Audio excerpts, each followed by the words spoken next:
What's going on, guys? So today on this SHOKY third-party Transformers review, we're going to be taking a look at a very rainbowy box. Look at that! Look at the hollow nature. It's so hollow. And it is the Transform Element Black Widow, and it is their first attempt at a Legends scale Black Arachnia from Beast Wars. So now we've got 3 separate companies making Legends scale Beast Wars. So we've got Transform Element doing like G1, so to speak, and then you've got Iron Factory doing their version of Optimal Optimus and Megatron Dragon mode. And then there's also who is it? Toy World doing the Transmetals, or at least Transmetal Megatron, and there's been different versions of that even, which is interesting. But these guys started out with their Black Arachnia, and I'm just going to say it. I'm going to give my thoughts right now. It's not that good, but it's probably about as good as it's going to get. So, interesting box art here. So, just a nice image of the actual thing there. It says Black Widow, shiny stuff. You got the webbing there. Black Widow looks like a movie box, which is cool. Also, seriously, the hollow stuff. And then come to the back, and you have what is, technically speaking, an incomplete transformed version, which I find funny, because I think this is, in fact, the back of the robot head. Maybe. But, I mean, it's definitely the spider head, and it's not totally fully transformed. So it's kind of funny. Yeah, it's actually totally mistransformed here and here, because this is not part of the torso. This is supposed to be here. So it's funny. It looks like a tick. And you have whatever the heck these things are. I just don't know. That's like recycled. That's search something. That's actually a thing. An unknown from Pokemon. And then nothing down there. And then if you open it up, you get a clamshell. Like so, with all the little parts in it. And then you get the instructions, which I love that it says 16 plus. And it tells you how to get from bot mode to spider mode, which is fine. And then, of course, technically you reverse that. And see, this actually shows it correct, so that's interesting. And I think, I could be wrong, I think they entirely skip a step. Yes, they do. But we'll cover it in our transformation. This thing was super not easy to do the first time, and normally whenever I get one of these things out of the box, I do not look at the instructions. I try to do it intuitively, and I got it most of the way, but I was having problems with certain bits of it, so I had to consult the instructions. It's a simple thing, but it's also super complicated at the same time. You'll see what I mean. And of course, if you want to watch the Taro video, or the Transform and Roll Out video for it, or in this case it would be a Terrorize video, so to speak, but that's not a good that's not a good acronym. You can go see how to get her from bot mode to spider mode if you guys are ever interested in those. I usually do those over on the secondary channel now, and it says deformation. That's interesting. So let's go ahead and get her out here. And if you guys have a weird arachnophobia thing, oh, I'm sorry. In this case, it'll be a black arachnophobia. And like, it's hard because she's so small. She's like good size, but also super tiny at the same time. It's an okay rendition of her spider mode. I think the head is a little bit weird because I think the eyes shouldn't be gold, to be totally honest. I think that they should be, they're supposed to be green? I don't think they're gold. Also should have a little bit more life in them. Also, these gold kind of extra claws here, or because these are like the fangs, these should be like the mandibles or whatever. Those shouldn't be like that, to be totally honest. And if you come underneath, you have entirely visible arm syndrome, and then you come around the back, you totally have visible back of the head syndrome, or she just has eyes on her butt. There's that. And, you know, with Beast Wars stuff, making it look plausible is super difficult. But here you can see what I was talking about. The Black Widow symbol is back here on her butt, not up here on her main like abdomen area or torso or whatever you want to call that for a spider. The legs don't move in any way, shape, or form except for out. But I'm not going to do that because if you utilize the arm joints, you can move them out. I guess it's okay, but these are super spindly and very stiff plastic, so be careful. Can't say that enough. Also, I'm not a fan of these exposed pegs here. I think that's a really bad oversight on their thing. But if you're keen on it, you can get the head to move. a little. You can get the fangs to tuck under. And you can see how they mistransformed it on the box, where this entire section was gone and the fangs were tucked away. But I need to get something for comparison. Hold on. Okay, and here she is next to Wally. Let me do a thing here. Okay, so there she is next to Wally. And you can tell, you know, he's got a good size on her. Here she is next to a mainline Legends scale. A third-party Legends scale, obviously not in the G1 category here, so to speak. Legends scale Dinobots. Obviously, these are not meant to scale to each other. And then to an MP10, which is probably a lot closer to what they're going for. Scaling some Beast Wars figures to MPs. Because obviously the Beast Wars MPs are huge in comparison, you know, to how they should be. Now comes the part I'm dreading, and it is the transformation. While not difficult, it's a pain in the butt. And actually going from Spider to Bot is a lot easier, so I'll give it that credit. You want to come under here and just push this guy off the neck. It is just a little C-clip. You can see there the neck does extend. So if you want, you can give her this, which I think this is technically closer to how her model looked. I'm going to see if I can pull one up here. If nothing else, I'll grab a picture of the MP, and you can see. Obviously, I'm not looking at it now, so I can't make a comment on it. But you can see a comparison there on which way it should look. Go ahead and tuck the fangs under. Those are some of the more difficult things to maneuver later. Actually, don't push that all the way in yet, dummy, because you're going to need that. Okay, so you're going to want to come down here, move the arms out, just using these joints here where the screws are, and then you get a very terrifying looking, you know, that kind of mode. All of this does hinge a little bit, so just make yourself some room. Then you want to grab this big black piece here, and yes, she is a parts former. It is annoying. I kind of wish they had found a way to do that without just blatant parts forming. And I guess if you want her to have like giant thighs, you can do that. Also, these aren't really finished that well. I don't like that. It doesn't feel painted or feels painted. It's very cheap. I think that's actually a fairly good criticism of this thing. Everything about it feels cheap. So let's tuck this inside like that just to get her done. And then straighten that up to the best of your ability. Come back here. Grab the legs. They are tabbed into this center section here with the Widow emblem. Go ahead and move all that. Straighten out the legs. Like so. Go ahead and fix the quote-unquote claw feet. And now you have her looking at her own butt. And then you want to pull this up. Take her row boobs. Roll them around.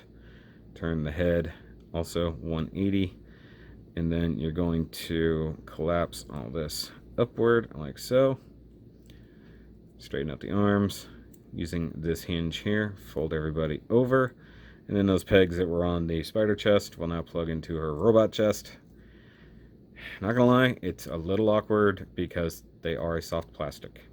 So yeah, there's some boys out there who got some weird feelings about robots when they were in their young teens, and probably will super enjoy having this as it is. And there you go, there she is in robot mode, although she's not 100% complete. In fact, let's go ahead and make her weapon 100%. So flip this around, so you got the gold there, and then you have a hole here, a peg there, and just go ahead and tab those together like so. And then you've got her like web gun harpoon shooting thing. It's not really that accurate, if I'm honest, but I guess she's supposed to hold it like this. So, and she can hold it in her little claw dealy like so. And there's her gun. Whoop-de-doo. Kind of wish it'd come with some webbing. Think that would have been interesting. you know, some inner John webs. So let's talk about articulation. And before we look at the details, just ball joint mounted head with the cut at the back of the neck for all that. And so let's try to look at that head sculpt. It's pretty accurate. But I'm going to say it now. The gold paint on this thing sucks. It is chunky. The copper paint is even worse. And the fact that her chest is an orange plastic kind of sucks. Part of me thinks that that should be gold and the kind of spider legs on the chest should be orange, or it should be copper, not a really nasty orange. Even the legs are a metallic orange color. And then you got some metallic greens. Honestly, a lot of this just looks like Gundam marker. And this looks like the Tamiya copper that I have that really didn't work out too well. The paint on it is just bad. And you got these purple painted inner thighs. I don't even know if that's accurate. I'm fairly certain that the purple toes are accurate, but like, just the colors are not great. And the finish is not great. It does feel like I painted it, and that's not a good thing. The red on that is about the smoothest, along with that black paint. It's just, it looks like a clash of colors that aren't supposed to be there, and I don't dig it. I really don't. I really think they just kind of missed the mark ever so slightly. Back on articulation, you got shoulder on a ball joint like that, and if you want, you can move that just to get a little more range of motion. Ball joint mounted elbow, so to speak. Though the dumb thing is, if you turn that around for whatever reason, you lose that articulation, so it kind of sucks. So, just the cost of doing business. No ab crunch, no waist articulation, no rotation joint. That's about all the splits she can do. Thighs can rotate, but it's limited just by the way it's designed. Actually, hold on, let's see. Okay, so that's actually not rotating here. That's rotating up there, so that makes it even more annoying. So the actual thigh rotation is kind of pointless. Double jointed knees, it mostly help the transformation. But you can see the paint just sucks. It's just thick. It's too heavy of a metallic flake. It should have been a lot finer. And the paint does rub off as you're doing it. And technically speaking, you have a triple jointed knee if you utilize the mid shin bend from transformation. And then no ankle rocker, just the ability to close and open the feet. And yeah, that's just, it's just not great. Now, there is a thing that you guys are probably noticing if you are Black Arachnia fans. She's not correct. This crotch is blank, and it shouldn't be. So, let's see if I can do something about that. This is not easy, and I only managed to do it in the transformation video prior to this. You can go watch that to see how I did it. And you're supposed to pull that out. And you can see she does just have a hole there. And then you're supposed to put the eye crotch, so to speak, on there. So that is more accurate. Doesn't make her look like she's wearing black pants anymore. Now she has an interesting, like, gold-studded belt, for lack of a better term. Give her back her weapon. And this leads me to an interesting thing. I don't know which way to display her, because she isn't that great in either mode. But in a way, she at least utilizes all of her parts in spider mode better. So like, if you even want to keep these parts somehow on her, you have to clip these around her thighs like they would be in spider mode, and then she just ends up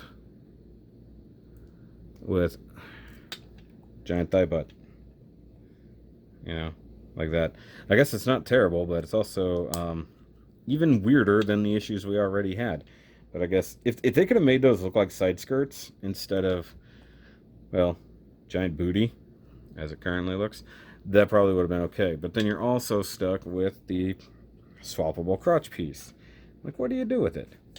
So Transform Element was known for their version of the new MP Prime and so on and so forth. Now they've gone into the Legend scale stuff, and it's just like, I don't know where they're going. So here it is next to a DX9, which in a lot of aspects I feel is a superior product in paint finishes, you know, chroming stuff, things like that. This is just a better product, and you know, especially with this particular one, I'm very much annoyed by some of its issues. But you can see, size-wise, they really don't scale together.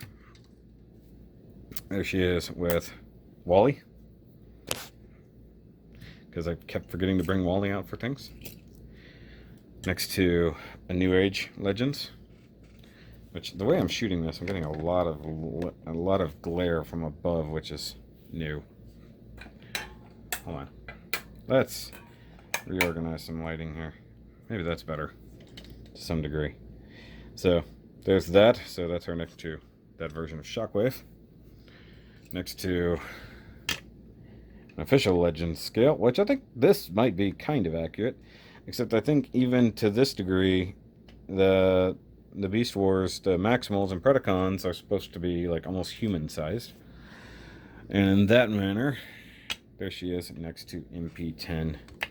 Of course, this is Shattered Glass Prime, but it still stands, no pun intended, you know. And I think this is really what they're meant for. You know, I said a minute ago, I think that they're meant to be with the MP collection. Because, as I stated before, even though in some cases they towered over the primordial humans, there she is next to Daniel in his suit. And you know, this is also super tall in comparison. I don't have a spike to go with it, so she would be a little bit taller than a normal human, and I think that's about right. So we'll see it more in comparison with the next one, but as it goes, I think Transform Element in their first outing with Legends really isn't that good, and you can see that some of these things are super dusty. I think for the cost, you know, 30 some odd dollars, it's okay. I think they just needed to do better. The colors aren't right. You know, you got copper here, you got orange there, other weird things. I mean, hold on, let me bring up an image of her. See, just for comparison, you can tell things just aren't quite right. Like, I think she should have more silver, even though I know she's mostly coppers and golds and stuff like that. And also, you know, they missed a tick with the machine gun legs being able to flip around and stuff like that. There's no way to rotate that I know of. Yeah, I think the arms are solid. There's no rotation joint here. No. And you can tell, wait, I could be wrong. Am I wrong? No, that's just the whole arm rotating. Okay. But the sculpt work is pretty good. Everything else, not so much. Paintwork definitely needs to be redone. I hope they redo her at some point. Transformation is what it is. It's pretty simple. It kind of does what it needs to do. I hate the parts forming aspect, but I guess if you can leave the giant, you know, butts on there, I guess that might be a good thing. And like, obviously when you guys watch the Taro video, these won't be on there because that's not part of it. If you're looking at it straight on, I guess it's not too bad. But alright, come back next time as we look at their second offering, and we can actually compare it to another Beast Wars Legends scale thing. Give me a big old thumbs up. Let me know what you think about her in the comments down below, and if you have her, if you have any of the same issues, or if your quality is roughly the same as mine, let me know. I didn't even notice she has some kind of weird robot abs there. Just strange. But I'll see you guys next time. Remember, as always, keep on nerding.